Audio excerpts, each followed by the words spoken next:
और भाई मेरा कैसा है, पढ़ लिख रहा है? तो पढ़ाई चल रही है आजकल, पढ़ाई चल रही है किसकी? COA की। तो आज के टॉपिक में या आज के लेक्चर में हम पढ़ेंगे विल्कीज़ डिज़ाइन के बारे में। तो भैया विल्की कौन थे? विल्कीज़ कौन थे? विल्की पर्सन थे एक। उन्होंने क्या किया, उन्होंने 1952 में एक समझ लो प्रोग्राम डिज़ाइन कर लिया, सॉफ्टवेयर 1952 में डिज़ाइन किया। अभी नहीं, अभी क्या पढ़ रहा है? 2020 चल रहा है।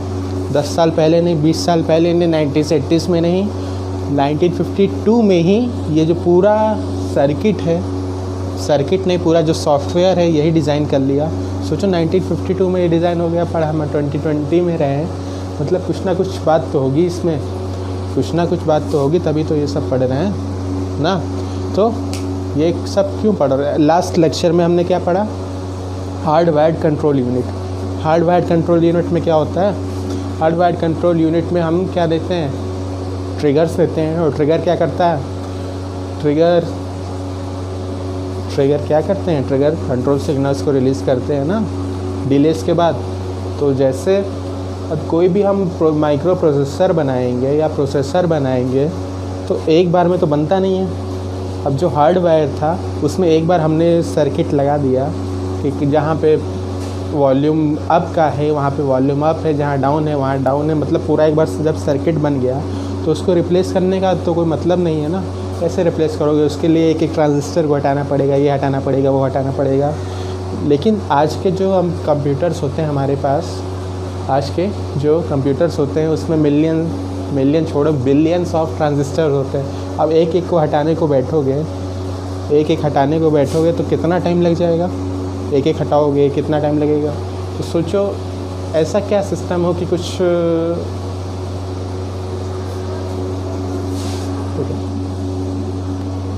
तो कहाँ पे थे? कहाँ थे? ऐसा बात तो बताओ। तो जब हम हार्डवायर कंट्रोल यूनिट में जब एक सर्किट बनाते हैं तो उसमें एक ट्रांजिस्टर चेंज करने में कितना टाइम लगता है? वैसे आज के जो मॉडर्न कंप्यूटर्स हैं, आज के मॉडर्न कंप्यूटर्स में कितने बिलियंस ऑफ ट्रांजिस्टर्स लगे हैं। कोई एक भी अगर हमें प्रोग्राम चेंज करना होगा तो कितने मिलियंस ऑफ ट्रांजिस्टर को चेंज करना पड़ेगा। तो कुछ ऐसा करें हम कि वो सर्किट को ना चेंज करके हम कुछ सॉफ्टवेयर बना दें। सॉफ्टवेयर से ही हमारा प्रोसेसर इम्प्रूव होता रहे, मतलब जैसे हमने कोई चेंज कर दिया उस सॉफ्टवेयर में इम्प्रूव मतलब अपडेट हो जाए, और अपडेट होके मतलब हमारा इम्प्रूवमेंट होती रहे प्रोसेसर में, क्योंकि कोई भी प्रोसेसर एक बार में तो पूरा बनेगा नहीं, उसमें इम्प्रूवमेंट करने के लिए बार बार उसमें अपडेट करना ज़रूरी पड़ता है। ठीक, तो इसी इम्प्रूवमेंट को करने के लिए विल्कीज़ ने ये डिज़ाइन सोचा था। लाइट ही जा रही ना, तो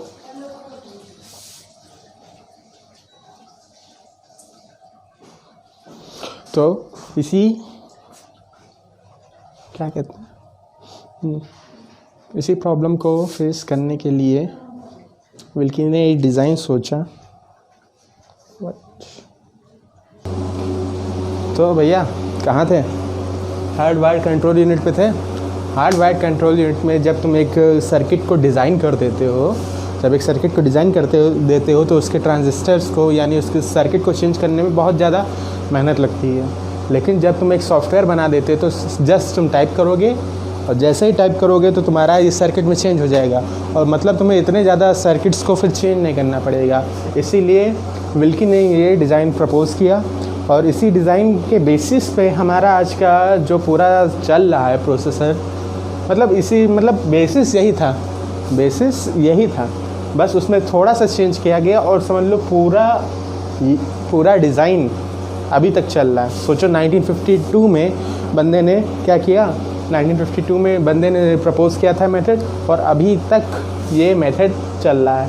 ठीक, चलो इसको पढ़ते हैं। ठीक,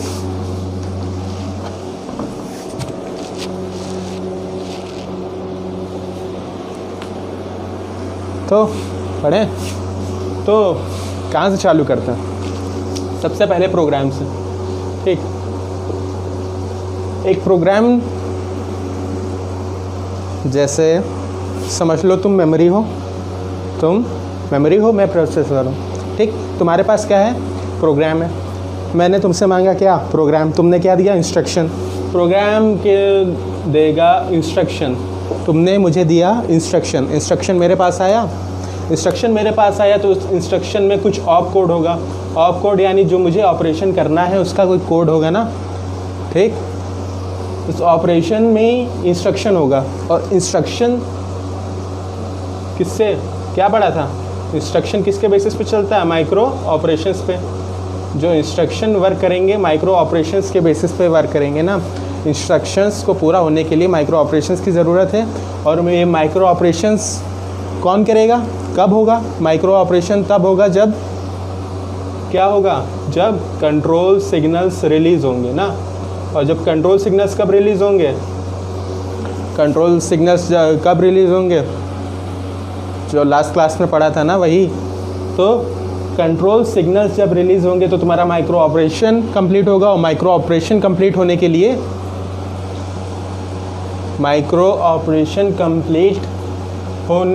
होने पर तुम्हारा इंस्ट्रक्शन पूरा होगा। और इंस्ट्रक्शन जब पूरा होगा तो तुम्हारा काम कंप्लीट हो जाएगा ना।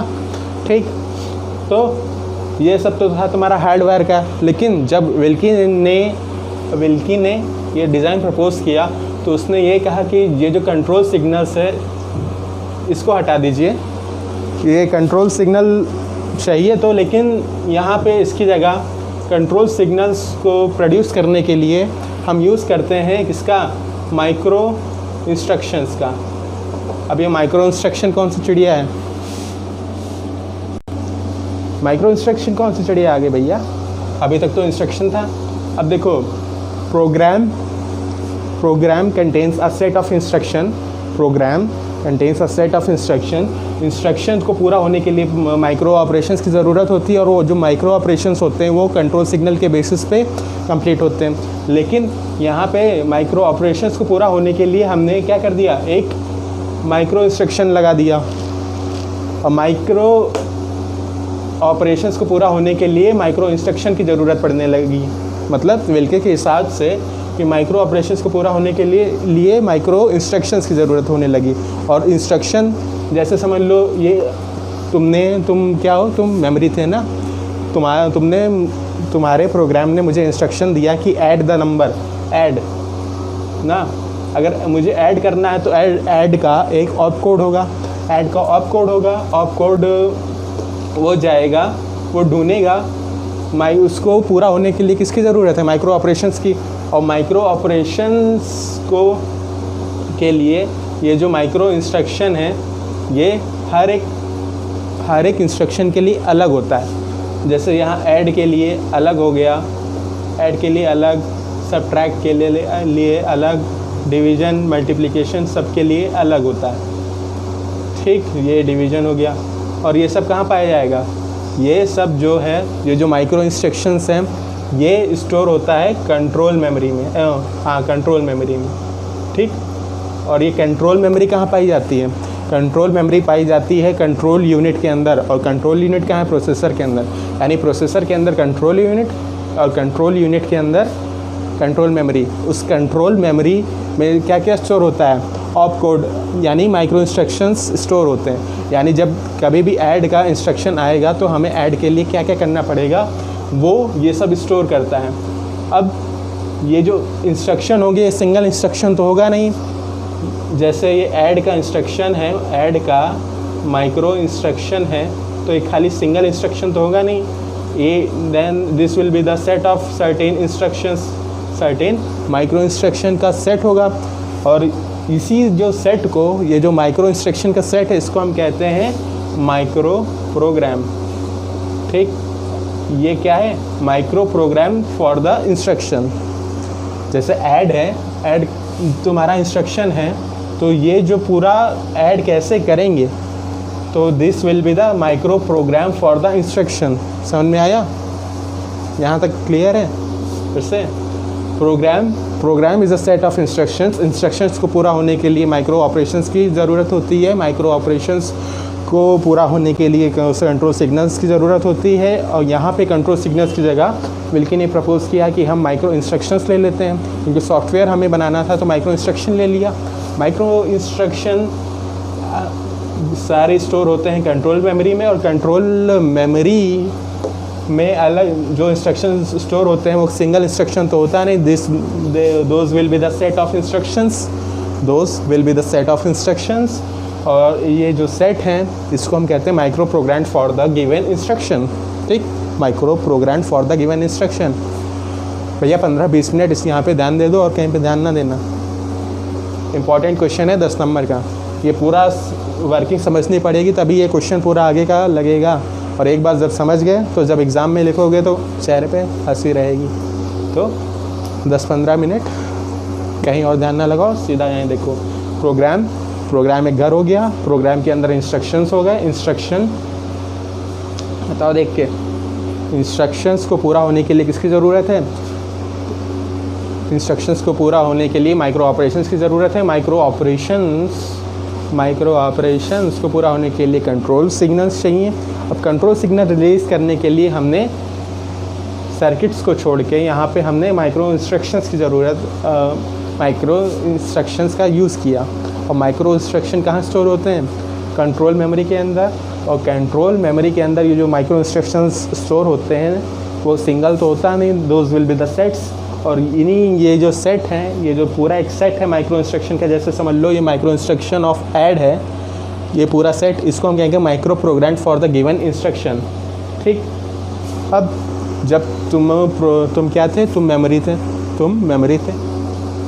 मैं तुम्हारे पास आया, मैं प्रोफेसर हूँ, मैं तुम्हारे पास आया, तुमने मुझे इंस्ट्रक्शन दिया ऐड का, तो ऐड के साथ ऐड का तुमने दिया ऑप कोड। जैसे ही ऑप कोड दिया मैं जाऊँगा किसके पास? ऐड के माइक्रो इंस्ट्रक्शन के पास। ऐड के माइक्रो इंस्ट्रक्शन की कोई एड्रेस होगा?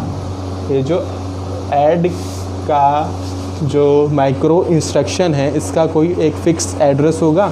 तो जैसे ही ऑप कोड मिलेगा मैं जाऊँगा इस एड्रेस के पास। ठीक, और इस एड्रेस के बाद ये पूरा मैं काम करूँगा, उसके बाद एग्ज़िट कर जाऊँगा। ठीक, इसीलिए ये सब पढ़ना है। ठीक, अब यहाँ छोड़ो, उधर देखो। ठीक, क्या बोला था? तुम क्या हो? मेमोरी। तुम मेमोरी हो।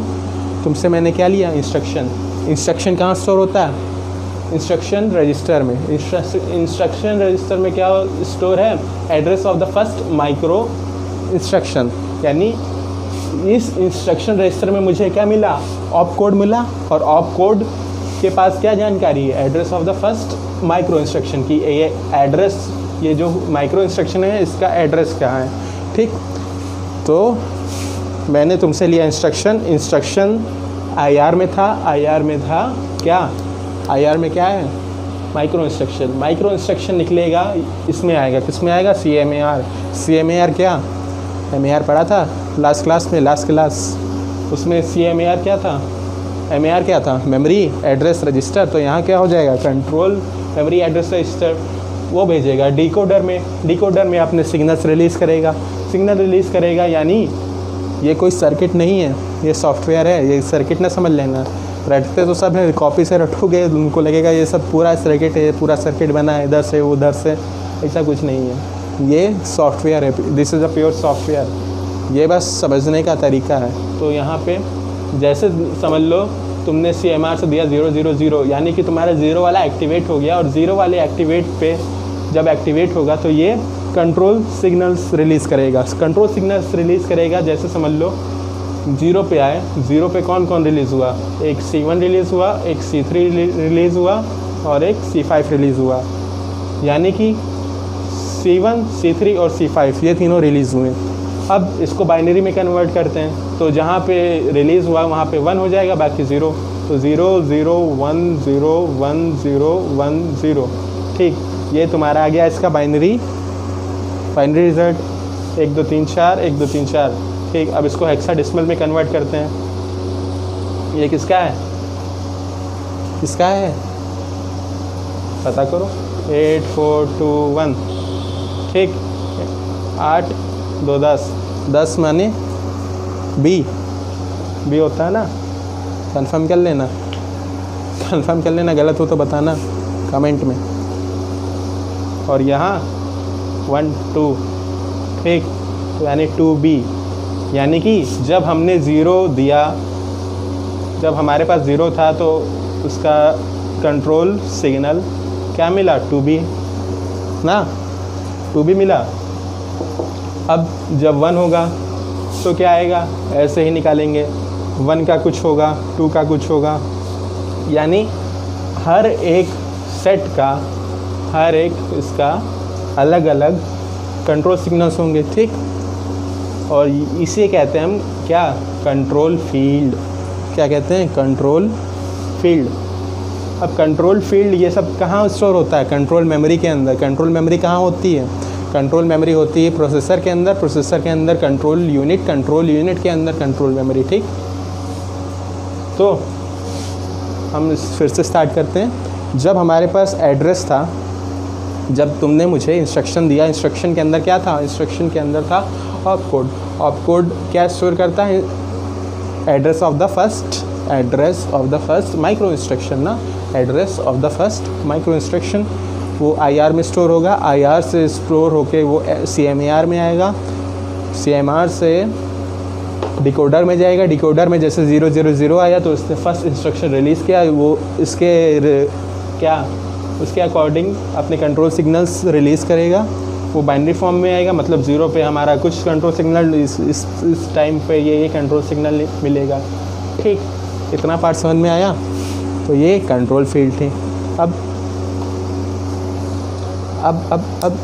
अच्छा ये बताओ, जब समझ लो तुम काम कर रहे हो 1000 पे, तो अगला काम कहाँ करोगे, 1001 पे ना। ऐसा तो है नहीं कि 2000 पे स्किप कर जाओ जब तक तुम्हारा जंप स्टेटमेंट ना है। मतलब जब कभी भी प्रोग्राम रन करता है तो सीक्वेंशली रन करता है ना। लेकिन जिस टाइम ये सब बना था उस टाइम ना विल्कीज़ को पता था कि मेरा ये सब जो मैंने प्रपोज़ किया है, ये डिज़ाइन, ये कहाँ यूज़ होगा। उस टाइम तो प्रोसेसर बने भी नहीं थे, तो उस टाइम उसको कैसे पता लगता कि सारे प्रोग्राम्स जो रन करेंगे वो सीक्वेंशली रन करेंगे। उस टाइम तो जब भी कभी प्रोग्राम लिखते थे तो पहला इंस्ट्रक्शन यहाँ लिख दिया 1000 पे, दूसरा 2000 पे लिख दिया, तीसरा कहीं और लिख दिया। तो मतलब माइक्रो इंस्ट्रक्शन सीक्वेंशली रन नहीं करते थे। तो कैसे रन करते थे, ब्रांच से, ब्रांचिंग से, 1000 के बाद 2000, 3000। मतलब कोई भी इंस्ट्रक्शन सीक्वेंशली नहीं लिखा जाता था, तब ब्रांचिंग का यूज़ होता था। इसीलिए जब ब्रांचिंग का यूज़ होता था तो हमें ब्रांच यानी जंप करोगे तो जंप कहाँ करोगे, अगला इंस्ट्रक्शन कहाँ लिखा है उसकी लोकेशन भी तो देनी पड़ेगी ना, उसका एड्रेस भी तो देना पड़ेगा ना। अब जैसे यहाँ पे तुमने जंप किया तो जंप कहाँ पे, 2000 पे ना, तो तुम्हें क्या देना पड़ा, एड्रेस देना पड़ा। तो यहाँ पे भी तो एड्रेस देना पड़ेगा। तो विल्की ने क्या किया, एक एड्रेस फील्ड बनाई। अब जैसे 0 पे तुम्हारा ये है तो 0 पे कुछ ट्रिगर होगा, 0 पे जो तुमने प्रपोज़ किया कि यहाँ पे हम ट्रिगर करेंगे तो वो तुम्हारा एड्रेस चला जाएगा फिर कहाँ पे, फिर से CMAR में। क्या है, कंट्रोल मेमोरी एड्रेस रजिस्टर। वहाँ से फिर डिकोड होगा, फिर ये निकलेगा। मतलब उसने एड्रेस फील्ड लगा दी। एड्रेस फील्ड लगाने से क्या हुआ, क्योंकि प्रोग्राम उस टाइम कभी भी सीक्वेंशली रन, पहली बात प्रोसेसर ही नहीं बना था, और जब प्रोग्राम रन होता था तो सीक्वेंशली रन नहीं होता था, ठीक। वो जंप करके, मतलब कंडीशनल स्टेटमेंट लगा के जंप करके, कभी कैरी फ्लैग करके, मतलब कभी भी सीक्वेंशली नहीं रन होता था, हमेशा ब्रांचिंग के थ्रू ही। क्योंकि एक जगह तो लिखा नहीं जाता था, अलग अलग जगह लिखा जाता था, इसीलिए उसने एड्रेस फील्ड बनाई, ठीक। अब हर जगह ट्रिगर पॉइंट अलग अलग हैं, तो ट्रिगर पॉइंट जहाँ जहाँ अलग पॉइंट हैं वहाँ पे कंट्रोल सिग्नल्स निकलेंगे, वो एड्रेस जाएगा CMAR में। उसके बाद फिर से वही अपना काम चालू करेगा। यहाँ तक तो था विल्कीज़ डिज़ाइन, ख़त्म हो गया। ये कंडीशन फ्लैग क्या कर रहा है यहाँ पे, F क्या है ये, तो ये देखना है। तो जब कभी भी प्रोग्राम रन करता है तो वो सीक्वेंशली कैसे चलता है, ऊपर से लेके नीचे, नीचे कैसे जाता है, ग्रेविटी। कंप्यूटर में कहाँ से ग्रेविटी आ गई, फिज़िक्स क्या जोड़ रहे भैया। तो कंप्यूटर में ग्रेविटी तो होती नहीं है, तो कंप्यूटर में प्रोग्राम सीक्वेंशली रन करता है क्योंकि वो डिज़ाइन ही ऐसा किया गया ना। इसका रीज़न ढूंढ के बताओ क्या है। कि कोई भी प्रोग्राम सीक्वेंशियली रन क्यों होता है। पहले का मैंने बताया ना, कोई भी प्रोग्राम सीक्वेंशियली रन नहीं होता था, हमेशा ब्रांचिंग के थ्रू ही, मतलब नेक्स्ट इंस्ट्रक्शन हमें मिलता था ब्रांचिंग के थ्रू। तो अब जैसे ब्रांचिंग भी दो टाइप की होती है, ठीक। या तो तुमने कह दिया कि डायरेक्ट जंप कर जाओ 2000 पे, या फिर कोई कंडीशन दे दी जैसे JMC, यानी जंप तभी करना है जब कैरी फ्लैग 1 हो जाए। जब कैरी फ्लैग 1 होगा तो 2000 पे तुम जंप करोगे, ठीक। ये हो गया क्या, ये हो गई तुम्हारी कंडीशन, ठीक। कंडीशन तुमने दे दी, जब कैरी फ्लैग की वैल्यू 1 हो जाएगी, जब कैरी फ्लैग की वैल्यू 1 हो जाएगी तो तुम 2000 पे जंप कर जाओगे। या फिर इसको ऐसे भी लिख सकते हो कि JMC 2000, 3000 पढ़ा, इस स्टेटमेंट पढ़ा है ना, कि जब या तो अगर तुम्हारा कैरी फ्लैग 1 हुआ होगा, अगर सेट 1 हुआ होगा तो 2000 पे जंप करोगे, वरना 3000 पे जंप करोगे। इसीलिए इसको 2 एड्रेस फील्ड देनी पड़ी, और 2 एड्रेस फील्ड देनी पड़ी जब कैरी फ्लैग 1 हो जाता था। तो यहाँ पे हमने 2 एड्रेस फील्ड दी हैं, ठीक। ये था पूरा विल्कीज़ डिज़ाइन। अब विल्कीज़ डिज़ाइन यहाँ तक तो ठीक था, लेकिन एक ड्रॉबैक ये निकला, क्योंकि भैया बंदे ने 1952 में ही ये पूरा डिज़ाइन प्रपोज़ कर दिया। अब 1952 में जब उससे पता ही नहीं था, जब प्रोसेसर बना ही नहीं था, तो उसको कैसे पता होगा कि मतलब सीक्वेंशली भी चला जा सकता है। उसने इस बात को थोड़ा निगलेक्ट कर दिया, थोड़ा इग्नोर कर दिया। तो उसने क्या किया, अब ये एड्रेस फील्ड बना दिया। अब एड्रेस फील्ड का भी तो लगेज वो ढोके चल रहा था, इतना बोझ लेके तुम खाली इसे समझ लो 8 इंस्ट्रक्शन बना रहे हो। अगर तुम्हें थाउजेंड्स बनानी होंगी तो कितनी एड्रेस फील्ड लगानी पड़ेगी। इतनी एड्रेस फील्ड को लगाने से अच्छा है कि तुम थोड़ा इम्प्रूवमेंट कर लो। इम्प्रूवमेंट क्या हुई कि जब प्रोग्राम तुम्हारे सीक्वेंशियली चलने लगे तो तुम्हें ये जंप स्टेटमेंट देने की ज़रूरत नहीं पड़ने लगी, और तुम्हें ये एड्रेस फील्ड देने की ज़रूरत नहीं पड़ी। मतलब ये एड्रेस फील्ड तुम्हारा बच गया, ठीक। तो जब एग्ज़ाम में पूछे कि Wilkes design for micro program control unit लिखना हो, तो ये पूरा एक्सप्लेन करोगे। समझ में आया क्या एक्सप्लेन करना है? कि ये जो प्रोग्राम होता है, program contains a set of instructions. Instructions are completed by the micro operations are fulfilled when the control signals are enabled। और जब कंट्रोल सिग्नल्स के लिए हमने यहाँ पे माइक्रो इंस्ट्रक्शंस लगा दिए। माइक्रो इंस्ट्रक्शंस वो सेट में होते हैं जिसको हम कहते हैं micro program for the instruction, ठीक। यहाँ पे एक बार फिर से देख लेते हैं। वो जो तुम्हारे पास ऑप कोड आया, जब तुम क्या हो, मेमोरी में प्रोसेसर, मैंने तुमसे क्या लिया, मैंने तुमसे लिया इंस्ट्रक्शन लिया, तुमने मुझे इंस्ट्रक्शन दिया, तो इंस्ट्रक्शन में ऑप कोड होगा। ऑप कोड में क्या होगा, एड्रेस ऑफ माइक्रो इंस्ट्रक्शन। तो यहाँ से एड्रेस आया CMAR में यहाँ पे डिकोड हुआ। डिकोड होने के बाद यहाँ पे तुमने कंट्रोल सिग्नल्स रिलीज़ किए। अब कंट्रोल सिग्नल्स रिलीज़ होने के बाद तुम्हारा एक जॉब ख़त्म हुआ। अब एक जॉब के बाद तुम नेक्स्ट एड्रेस फील्ड भी तो देनी पड़ेगी कि नेक्स्ट इंस्ट्रक्शन तुम्हारा कहाँ है। जैसे तुमने ऐड का पहला वाला इंस्ट्रक्शन कंप्लीट कर लिया, तो तुम्हें दूसरा इंस्ट्रक्शन पता नहीं कहाँ पे है, तो उसके लिए तुम्हें इसकी एड्रेस फील्ड देनी पड़ेगी कि मतलब अगला एड्रेस कहाँ पे। तो उसने अगला एड्रेस जनरेट किया, फिर से आया, फिर आगे का काम ऐसे चलता गया। मतलब ऐसे पूरा काम ख़त्म हुआ। समझ में आया? और ये कैरी फ्लैग जंप स्टेटमेंट्स के लिए, कंडीशनल के लिए, ठीक। तो इसी के साथ ये विल्कीज़ डिज़ाइन ख़त्म होता है। नेक्स्ट क्लास में हम पढ़ेंगे कि ये जो आजकल की मॉडर्न डिवाइसेस में हम जो ये सब यूज़ कर रहे हैं, क्या माइक्रो प्रोग्राम कंट्रोल यूनिट, वो कैसे वर्क करती है। एग्ज़ाम में अगर विल्कीज़ डिज़ाइन आया तो विल्कीज़ डिज़ाइन में ये लिखोगे। अगर एक typical micro program control unit लिखने आए तो जो मैं नेक्स्ट क्लास में पढ़ाऊँगा वो लिखना, ठीक। हिंद, वंदे मातरम, इंकलाब जिंदाबाद, भारत माता की जय।